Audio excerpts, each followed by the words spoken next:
ఆంధ్రప్రదేశ్ రాష్ట్ర ప్రభుత్వ ఉద్యోగులకు, ఉపాధ్యాయులకు మరియు పెన్షనర్లందరికీ సంబంధించి ఒక ముఖ్యమైన సమాచారం అండి. ఏపీ రాష్ట్ర మంత్రివర్గ కేబినెట్ భేటీకి సంబంధించి వెలువడుతున్న అత్యంత సంచలన సమాచారం.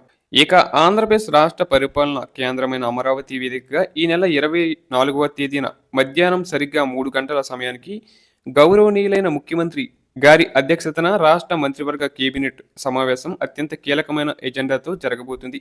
ఈ సమావేశం కేవలం సాధారణ పరిపాలన కోసమే కాకుండా రాష్ట్ర పారిశ్రామిక అభివృద్ధికి సంబంధించి స్టేట్ ఇన్వెస్ట్మెంట్ ప్రమోషన్ బోర్డు ప్రతిపాదనలకు అధికారిక ఆమోదం తెలిపే వేదికగా మారనుంది. దీనివల్ల రాష్ట్రానికి భారీ పెట్టుబడులు రావడమే కాకుండా వేలాది మంది నిరుద్యోగులకు ఉపాధి కల్పించే కొత్త పరిశ్రమల ఏర్పాటుకు గ్రీన్ సిగ్నల్ లభించనుంది.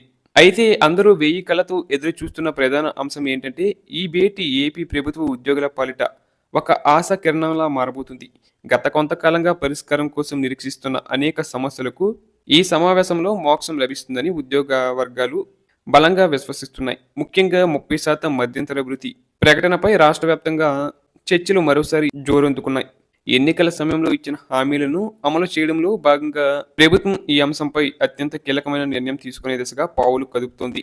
ప్రభుత్వం మరియు ఉద్యోగ సంఘాల మధ్య జరిగిన ప్రాథమిక చర్చల సారాంశాన్ని ఈ కేబినెట్ భేటీలో ప్రవేశపెట్టి అధికారిక ముద్ర వేసే అవకాశం ఉంది.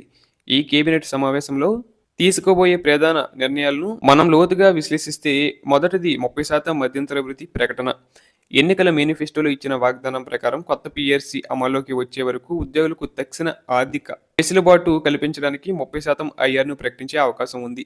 దీనివల్ల ప్రతి ఉద్యోగి నెలవారీ జీతంలో గణనీయమైన పెరుగుదల కనిపిస్తుంది. ఇది నిత్యావసర ధరల భారాన్ని తట్టుకోలేక ఇబ్బంది పడుతున్న మధ్యతరగతి ఉద్యోగ కుటుంబాలకు కొండంత అండగా నిలుస్తుంది. రెండవది కొత్త పిఆర్సీ కమిషన్ ఏర్పాటు.